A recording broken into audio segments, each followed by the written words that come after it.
Bienvenidos a los 11 más de México. Hoy tenemos un programa lleno de traiciones, sangre, conjuras y complots. Conoceremos a 11 villanos de la historia de México.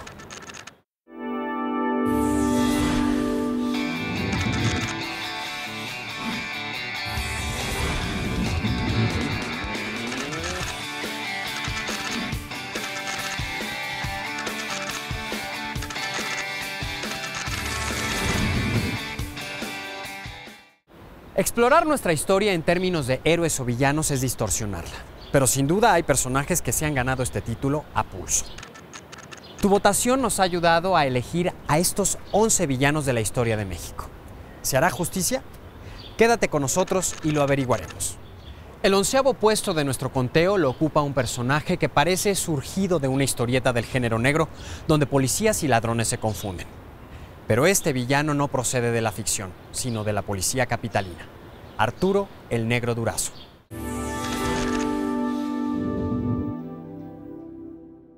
Estamos ahorita para hacer un nuevo edificio para la policía, ¿verdad? Adecuado verdaderamente a una policía moderna. Ya se le está poniendo ahorita su alberca olímpica, su casino y todo lo que le hace falta al colegio de policía. Arturo Durazo Moreno nació en Cumpa, Sonora, en 1924. Pasó de ser un modesto empleado bancario para convertirse a finales de 1948 en inspector de tránsito en el Distrito Federal. Poco después, se empleó como agente de la Dirección Federal de Seguridad, donde más tarde, en 1958, fue nombrado comandante. Muchos afirman que parte de su oscuro pasado fue su estrecha participación en las Brigadas Blancas. Fueron detenidas 531 personas para su investigación. Grupo de choque creado por el gobierno para reprimir los movimientos políticos y sociales durante la Guerra Sucia de los años 60 y 70. Fue amigo de la infancia de José López Portillo, quien durante su mandato lo nombró jefe de la desaparecida Dirección General de Policía y Tránsito. Abuso de poder, corrupción e impunidad fueron tres de los rasgos con los que estuvo ligado su desempeño como funcionario policíaco. Durazo Moreno creó la Dirección de Investigaciones para la Prevención de la Delincuencia. Se dijo que muchos de sus colaboradores estuvieron vinculados al secuestro, la tortura, la extorsión y el robo. Pero quizá lo que más indignó a la opinión pública fue la ostentación de una riqueza cuyo origen nunca fue claro. Construyó el Partenón, una propiedad famosa por el derroche y el mal gusto, expropiada durante el gobierno de Miguel de la Madrid en 1984. Su nombre está ligado a la matanza del río Tula, en la que fueron asesinados 25 colombianos. Acusado de evasión fiscal y extorsión, finalmente fue encarcelado. Fue puesto en libertad condicional 8 años después. Al final de su vida, estuvo alejado del mundo que lo vio encumbrarse. Murió solo en Acapulco en el año 2000. En la posición número 10 de los 11 villanos de la historia de México, aparece un gobernante mexica acusado de haber entregado el reino a las fuerzas españolas. No se sabe con certeza, pero algunos historiadores aseguran que hasta antes de la matanza del templo, este mexica se llevó bastante bien con los conquistadores.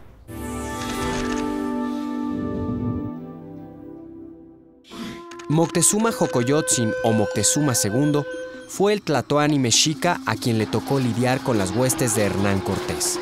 Profundamente religioso y supersticioso, Moctezuma vio a través de diversos presagios que el fin de su imperio se acercaba y aparentemente no hizo nada por impedirlo. Incluso no detuvo el avance de los soldados españoles ni les presentó batalla. Los historiadores aseguran que una vez que los conquistadores arribaron a la gran ciudad, Moctezuma fue tomado preso. En realidad, el tlatoani mexica conservaba buena parte de su poder y tras la matanza en el Templo Mayor, realizada por Pedro de Alvarado, intentó apaciguar a sus súbditos, siendo muerto de una certera pedrada, aunque hay quienes afirman que en realidad fue asesinado por los españoles. Su tibieza frente a los conquistadores lo ha convertido en uno de nuestros villanos favoritos. Nuestra encuesta posicionó en el 9º lugar a un hombre que combatió con gran éxito a los insurgentes.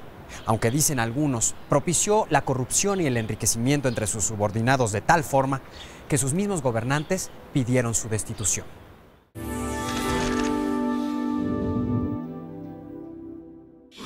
Félix María Calleja del Rey fue el más implacable perseguidor de los insurgentes novohispanos. Su bien ganada fama de villano se debe indudablemente a la crueldad con que trató a los simpatizantes de la independencia y a la organización de las milicias contrainsurgentes en las que militó hasta un hermano del cura Hidalgo. En Cuautla, durante más de 70 días, José María Morelos y Pavón resistió el cerco de las tropas realistas comandadas por Calleja, e incluso se burló del militar español cuando éste le pidió que rindiera la plaza.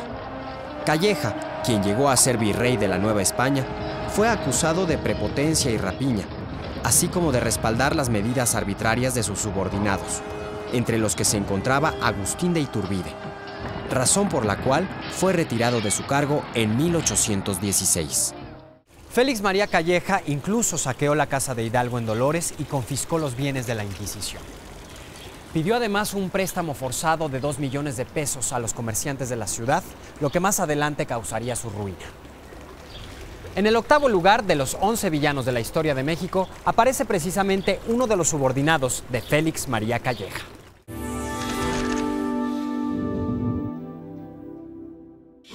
Agustín de Iturbide fue un militar realista que por azares del destino le tocó concluir al lado de Vicente Guerrero y otros insurgentes la independencia de México.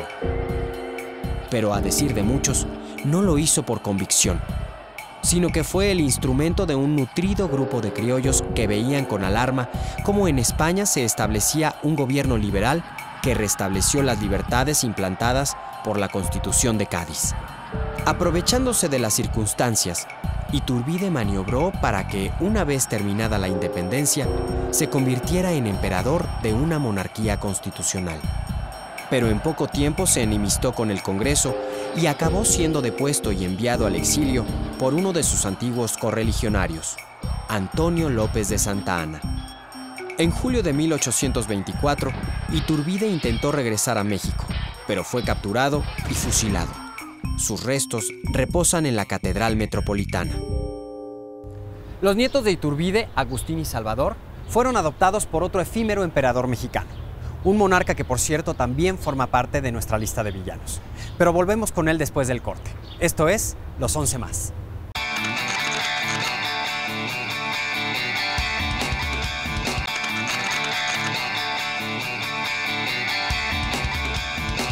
Estamos de regreso en Los 11 Más con los 11 villanos de la historia de México según la votación de nuestro público. Hagamos un recuento. Hasta el momento, el lugar número 11 en villanía le corresponde a Arturo Durazo Moreno. El 10º lugar a Moctezuma. El 9º a Félix María Calleja. Y el 8º a Agustín de Iturbide. Recuerda que este programa lo hacemos juntos. Participa y opina. Entra a nuestra página web y dinos cuáles son tus 11 más. El 7º puesto es para un personaje que muchos consideran un villano y otros uno de los más trágicos que ha tenido México. Se trata de un príncipe austriaco que a mediados del siglo XIX fue invitado a gobernar el país.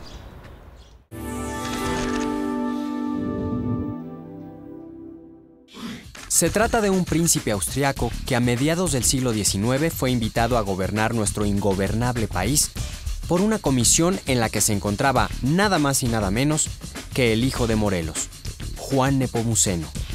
Por supuesto que hablamos de Maximiliano de Habsburgo, quien ocupa la 7ª posición en nuestra lista de villanos. Maximiliano de Habsburgo es considerado un villano sobre todo por haber sido el mayor enemigo de don Benito Juárez, aun cuando simpatizaba mucho más con las causas liberales que con las ideas conservadoras.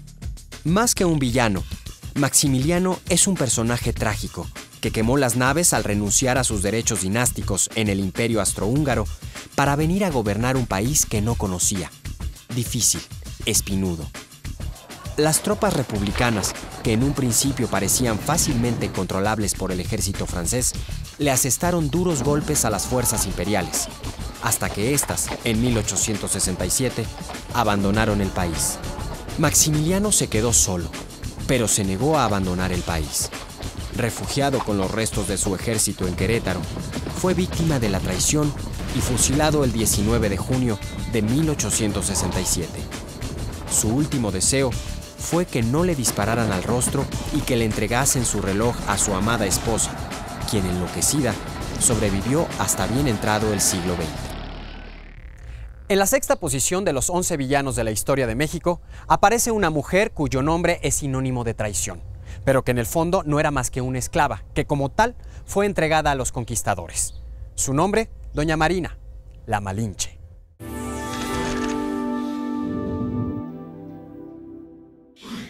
Y el hecho de que sea considerada como una traidora nos recuerda que muchas veces olvidamos que el imperio mexica no era muy bien visto por muchos otros señoríos indígenas. Sin embargo, a lo largo de siglos, Doña Marina ha cargado con el estigma de traidora y es mejor conocida como la Malinche. Un malinchista es alguien que desprecia a su país y prefiere los productos extranjeros. Es aquel, dicen, que habla bien de otros países, pero mal de su patria. El origen del vocablo es el nombre de una mujer, Doña Marina o la Malinche, quien luego de ser regalada a Cortés por un cacique tabasqueño, se convirtió en la principal intérprete de los conquistadores y eso la convirtió en una villana. Pero para algunos historiadores, Doña Marina era todo menos una traidora, pues en aquel tiempo aún no existía México. Era sobre todo una mujer inteligente, que dirigía a los ejércitos indígenas aliados de Cortés e incluso le dio un hijo al capitán conquistador, siendo así, de manera simbólica, la iniciadora del mestizaje.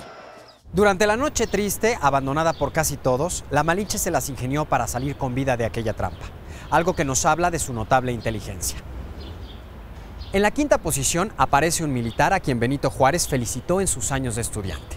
Algunos historiadores aseguran que este villano era de ascendencia indígena y que estuvo a punto de fusilar a Pancho Villa.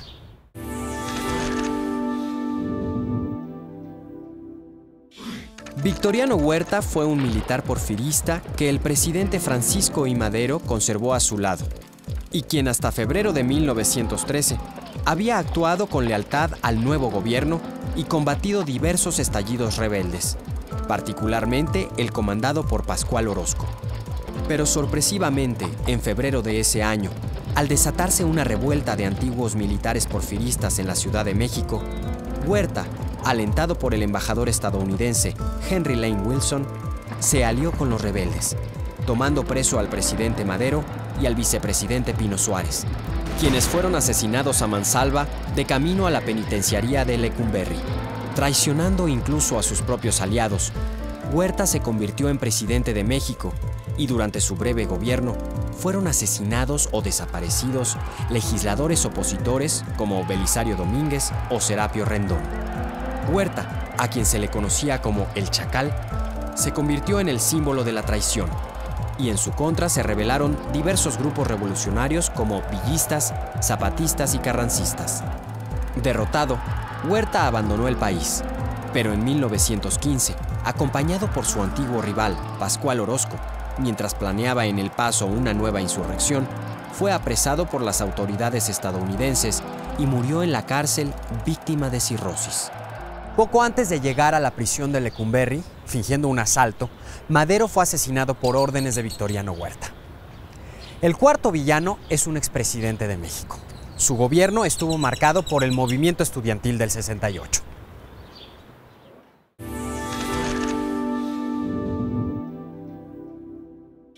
El expresidente mexicano Gustavo Díaz Ordaz ha quedado registrado como uno de los villanos de nuestra historia por la represión desatada contra el movimiento popular estudiantil de 1968. El movimiento, nacido a causa de un pleito entre dos grupos de estudiantes golpeados y perseguidos por la policía, fue creciendo mes a mes para mostrar el descontento ante la antidemocracia reinante en México, donde por más de 40 años se había vivido bajo el gobierno de un solo partido, el Revolucionario Institucional. La respuesta del gobierno encabezado por Díaz Ordaz fue la toma de diversas instalaciones universitarias y de educación superior, como el Casco de Santo Tomás y la Ciudad Universitaria. El 2 de octubre, durante un mitin pacífico que se realizaba en Tlatelolco, Debido a una supuesta agresión, los manifestantes fueron atacados por el ejército y muchos de ellos fueron asesinados. La cifra de muertos varía entre varias decenas y cientos de jóvenes. Díaz Ordaz pasó a ser así uno de nuestros villanos al ser el responsable de un gobierno temeroso que, en lugar de escuchar las demandas democráticas de los jóvenes, prefirió acallarlas. Falta poco para terminar nuestro recorrido por los 11 villanos de la historia de México. No se vayan, regresamos para conocer los 3 primeros lugares de nuestra lista. Esto es, los 11 más.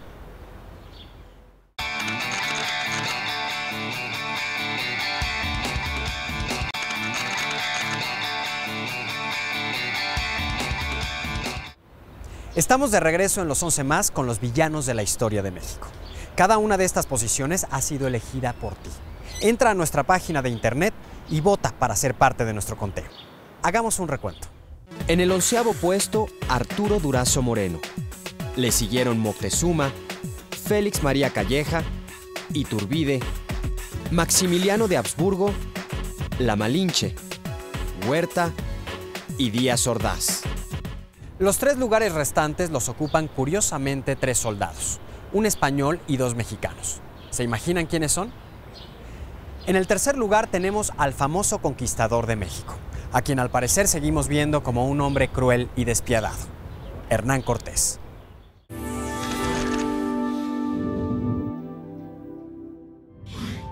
Para muchos estudiosos de la historia de México, la caída de México Tenochtitlán a manos de las tropas indígenas y españolas que comandaba Hernán Cortés representó un trauma del que aún no hemos podido liberarnos, y de ahí que el conquistador español se haya convertido en un villano.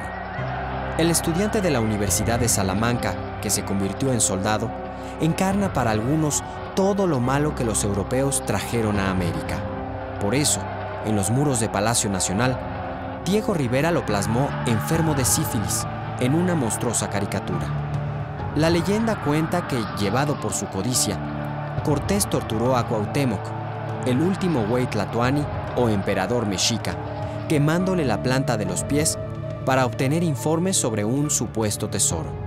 Esta imagen, que fue tema de infinidad de pinturas y aún de canciones populares, contribuyó sobremanera a la caracterización de Cortés como villano. El segundo puesto entre los villanos de la historia nacional lo ocupa Porfirio Díaz, un militar que llegó al poder con la bandera de la no reelección y sin embargo gobernó por más de 30 años.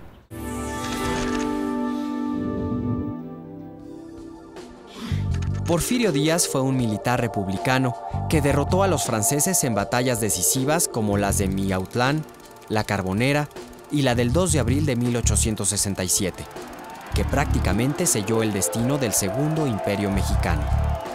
Sería un héroe de la República de no habérsele ocurrido convertirse en dictador y mantenerse en el poder por más de 30 años, de manera casi ininterrumpida, porque en 1880 fue electo presidente su compadre, el general Manuel González. Durante este periodo, conocido como el Porfiriato, el país se desarrolló como nunca antes. Se tendieron vías de ferrocarril, aumentó la inversión extranjera, se instalaron fábricas. Sin embargo, también se permitió el abuso de los hacendados y dueños de fábricas y se reprimió el incipiente movimiento obrero, así como a las rebeliones populares que estallaron en diversas partes del país. La crisis económica, así como el descontento social, hicieron que en 1910 el empresario coahuilense Francisco Ignacio Madero se postulara como candidato y, al perder las elecciones fraudulentamente, se lanzara a la lucha armada que culminaría con el destierro del dictador. En Tehuantepec, durante sus andanzas como soldado republicano, Díaz vivió una relación sentimental con la bella Juana Cata, quien le salvó la vida ocultándolo en sus enaguas. En pago de su ayuda y como prueba de su amor, Díaz ordenó que el ferrocarril del Istmo pasara a unos cuantos metros de su casa. Descubramos ahora al número 1 de nuestros villanos. Para algunos es el traidor por excelencia. Para otros se trata de un auténtico seductor de la patria.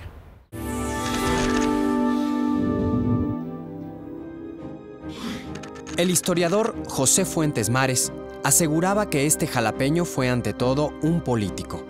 y el escritor Rafael Muñoz lo consideraba un personaje fascinante, capaz de engatusar a todos y hasta de fingir bodas para conseguir los favores de una dama. Su nombre, Antonio López de Santa Anna. A Antonio López de Santa Anna se le acusa de haber vendido más de la mitad del territorio nacional. Sin embargo, eso no explica por qué fue 11 veces presidente de México, y tanto liberales como conservadores lo buscaron para que una y otra vez ocupara la presidencia de la República. Enrique Krause señala que Santa Anna es el prototipo de los caudillos mexicanos del siglo XIX, un hombre que lucha por el poder, pero que una vez obtenido, prefiere retirarse a sus haciendas o apostar a los gallos. Derrotado por los tejanos en una de las batallas más breves de la historia, la de San Jacinto, que duró solo 18 minutos, Santa Anna es recordado por su pésimo desempeño al frente de las tropas mexicanas durante la invasión estadounidense de 1847. Aún así, Santa Anna volvió a ser llamado a gobernar en 1853, aunque a raíz de la rebelión de Juan Álvarez, se exilió en el Caribe, de donde regresó sin ser molestado o acusado de traición. Murió pobre y soñando con la gloria en 1876. Y así llegamos al final de los 11 villanos más votados de la historia de México. Sigan participando en nuestra página y formen parte de nuestro próximo conteo. Yo soy Miguel Conde y esto fue Los 11 Más. Hasta la próxima.